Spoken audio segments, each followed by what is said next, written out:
आलू कांदा पकोडा कसं बनवायचं आज आपण ही रेसिपी बघणार आहे. तर चला रेसिपीला सुरुवात करूया.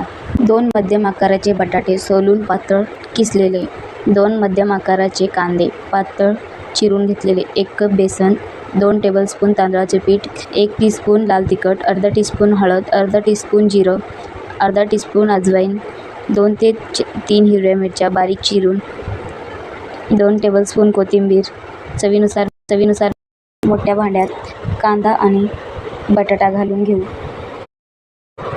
त्यातच कोथिंबीर, हिरवी मिरची, जिरं, धनिया पावडर, हळद, लाल तिखट, अजवाईन आणि चवीनुसार मीठ, 2 टेबलस्पून तांदळाचे पीठ, 1 कप बेसन.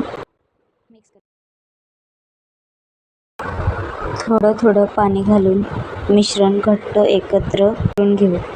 मिश्रण जाडसर असावं. कढईत तेल गरम झाल्यावर मध्यम आचेवर पकोडा तळायला सोडून घेऊ.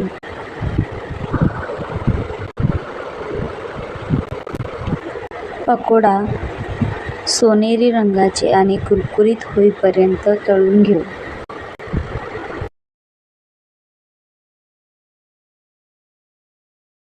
अशा प्रकारे आपण क्रिस्पी आणि सोनेरी रंग येईपर्यंत तळून घेतला. आलू कांदा पकोडा हिरवी चटणी किंवा टोमॅटो सॉस बरोबर सर्व करा. अशा प्रकारे आपण आलू कांदा पकोडा बनवून तयार केला. रेसिपी आवडल्यास चॅनलला लाईक, शेअर, सबस्क्राईब करा.